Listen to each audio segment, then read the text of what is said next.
12th October 2020. Monday morning, 10:20 a.m. Mumbai, India's financial capital, home to 20 million people, wakes up. But something is wrong. Lights go out. Trains stop. The Bombay Stock Exchange goes dark. Hospitals scramble for generators. And 20 million people are left wondering, what just happened? Was it a technical fault? Or was it an attack from across the world? A digital weapon aimed at the heart of India's infrastructure? We investigated. And what we found will change how you think about your internet connection. This is the Mumbai Power Grid Incident. Hello everyone. I'm Naman Sharma, the technical leader, and this is our Class 12 Computer Science Holiday Homework Project. Today, along with my teammates Himanshu, Vishesh, Gaurav, and Meher ji, we are going to take you deep inside the Mumbai Power Grid cyber attack of 2020 and explain it through the lens of computer networks, data communication, protocols, and devices. This isn't just a history lesson. Every concept we cover, TCP/IP, SCADA networks, firewalls, HTTP versus HTTPS. So by the end of this video, you'll not only understand this attack, you'll understand why it matters for every networked device around you. Let's begin. Part A, Investigation. I am Vishesh Chaudhary, and I am the researcher and lead speaker. Do you know? At exactly 10:20 a.m. on 12th October 2020, a fault occurred at the Padgha substation in Thane, a critical 400 kV power distribution node. Normally, protection relays isolate such faults in milliseconds. But this time, they didn't. The fault cascaded. Power suppliers, Tata Power, Adani Electricity, BEST, saw their systems overload. The entire grid tripped. The immediate impact was devastating. Over 1,000 local trains stopped, stranding lakhs of passengers. The Bombay Stock Exchange halted trading, causing billions in losses. Hospitals like Leelavati and Kokilabin ran on emergency diesel. Traffic signals failed, causing gridlocks for miles. And in central suburbs, the lights didn't come back for 10 hours. Maharashtra's cyber police opened an investigation. And what they found in the MSEB servers was chilling: Trojan horse malware. 14 suspicious login attempts from Chinese and Singapore IP addresses made just hours before the blackout. And 8 gigabytes of data secretly uploaded to foreign servers. American cybersecurity firm Recorded Future identified the culprit: a Chinese state-sponsored hacking group called RedEcho, using a malware called ShadowPad. The timing was no coincidence. This came just 4 months after the Galwan Valley clash with China.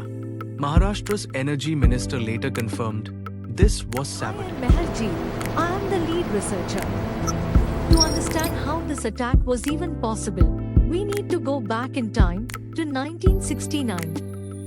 That year, the United States Department of Defense created ARPANET, the world's first packet-switched network. It connected just 4 universities. Its goal? Share information reliably across distances. Security? Barely considered. Over the next decades, ARPANET evolved into the Internet. TCP/IP became the universal language of all networks, and by the 2000s, power companies started connecting their grids to this Internet for efficiency, remote monitoring, and automation. This is when SCADA systems entered the picture. SCADA, Supervisory Control and Data Acquisition, uses Internet protocols to let engineers in a control room manage thousands of substations remotely. A single engineer can open a breaker in Dharavi from a laptop in Padgha. Incredible, right? But here's the paradox. The same internet connection that gives engineers remote access gives hackers remote access too. The SCADA protocols, Modbus and DNP3, were designed in the 1970s and 80s for isolated networks with no authentication. When companies connected these ancient systems to the modern internet, they created a security nightmare. ARPANET made the world connected. That connection made our power grid smart. But smart grids became the new target for cyber warfare. Now let's map the Mumbai incident onto the 5 components of data communication you know from your textbook. In a normal SCADA operation, the sender is the engineer at Padgha Control Center. The message is a control command like open breaker at Padgha 400 kV. The medium is the fiber optic cable and internet WAN connecting the SLDC to substations. The receiver is the RTU, the remote terminal unit at the substation, which physically executes the command. And the protocol. TCP/IP at the network layer, DNP3 for SCADA commands. During the attack, the sender became RedEcho's command server in China. The message became ShadowPad malware. And the receiver, the SCADA server, received and executed malicious commands. Now, the networking devices. 3 critical ones, the router, which directed packets between the SLDC and substations and also routed the malware's data to China.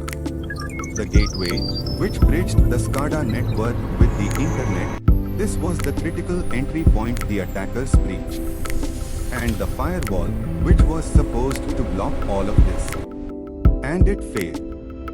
Why? Because the old firewall only checked IP addresses and ports. Remote it could access not granted. read inside encrypted HTTPS traffic. And ShadowPad did all its communication inside encrypted HTTPS, the same Unexpected protocol data you volume use to on browse port 43. Instagram. Completely invisible to the firewall. And ID's IPS system, which Mumbai's grid did not have, would have detected this anomaly. Hi, I'm Gaurav Bans. I am the designer and lead creative artist. Imagine you are sending a secret message to your friend in school. HTTP is like writing it on a postcard. Anyone who handles that postcard can read your message. HTTPS is like putting that message in a sealed, encrypted envelope. Only the intended receiver can open it. Mumbai's SCADA web dashboard used HTTP. That means every time an engineer typed their username and password, it was sent as plain text across the network. Anyone on the same network, like a hacker who had already planted ShadowPad, could capture these credentials instantly. This is called a man-in-the-middle attack. With HTTPS, the login would be encrypted with TLS. The hacker would see only random gibberish. No credentials stolen. No unauthorized access. Now, what is TCP/IP doing in all this? Everything, literally. TCP/IP is the language of the internet. When the SCADA server sends the command trip breaker 47, TCP breaks it into packets, numbers them, and ensures every packet arrives at the substation RTU in the right order. IP routes each packet through routers across the city. And here's the scary part. RedEcho's ShadowPad malware used this same TCP/IP infrastructure to phone home to China. It looked like normal HTTPS web traffic on port 443. The firewall let it through because HTTPS is supposed to be safe. But it was carrying commands from Chinese hackers. This is why we need deep packet inspection, firewalls that can see inside encrypted traffic. Hi, I'm Himanshu Taki. I am the lead designer. Let me walk you through the network diagram our team designed for the Mumbai Power Grid SCADA system. At the bottom, we have the field level, the substations. Padgha, Kalwa, Vikhroli, Trumbai. Each one has RTUs and PLCs connected via a star topology LAN. The central switch in each substation connects all local devices.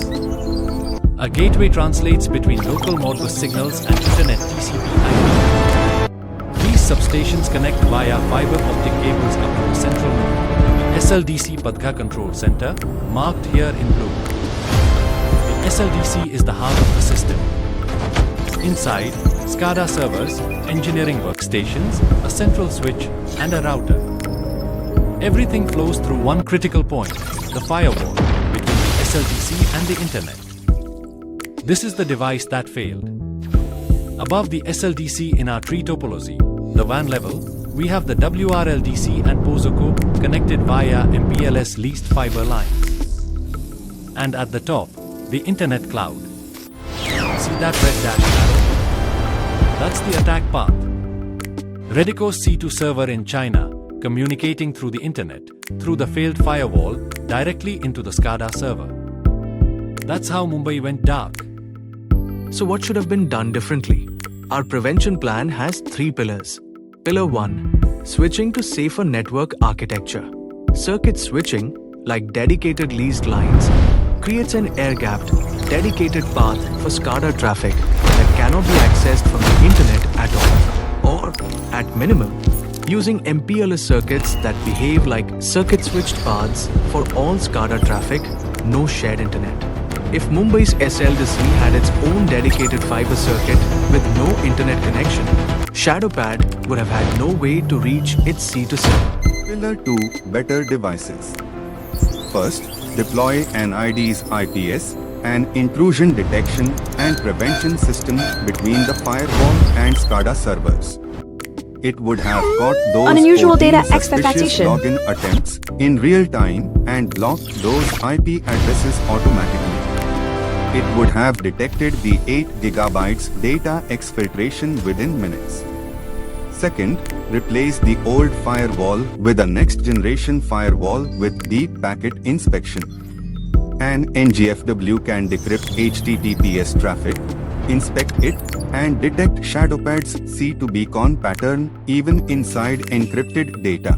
Add geoblocking, block all traffic from Chinese IP ranges, and this attack has no entry point. Pillar 3. Domain, web server, and hosting security. DNS security extensions, DNSSEC, prevent DNS poisoning attacks. Two-factor authentication on all SCADA web dashboards means stolen passwords alone are worthless. Regular penetration testing of web servers to find and patch vulnerabilities before attackers do. And keeping SCADA web hosting interfaces on exposed to isolated public web. private networks, not public cloud, removes the attack surface entirely. The bottom line, the Mumbai attack was preventable. It required better devices, better protocols, and better network design. On 12th October 2020, 20 million people in Mumbai had their power taken away by a cyberattack launched from the other side of the world. The weapon wasn't a bomb or a missile. It was malware delivered through the same internet protocols that power every app on your phone. The attacker found a router that didn't inspect packets deeply enough, a firewall that couldn't see inside encrypted traffic, and a SCADA system that had no ID's IPS. 3 networking failures that shut down a city. But those are also 3 problems that computer networks gives us the tools to fix. HTTPS for encryption. Next-gen firewalls for deep inspection. ID's IPS for anomaly detection. From ARPANET in 1969 to this attack in 2020, the evolution of networking gave us incredible power. But it also gave us incredible responsibility. And the next generation of network engineers, maybe some of you watching this, will be the ones who make sure this never happens again. This has been Team RedEcho Hunters from GMA City Public School, Singriwala, Naman, Himanshu, Vishesh, Gaurav, and Meher Ji signing off. Like, subscribe, and protect your networks. Stay safe, stay connected.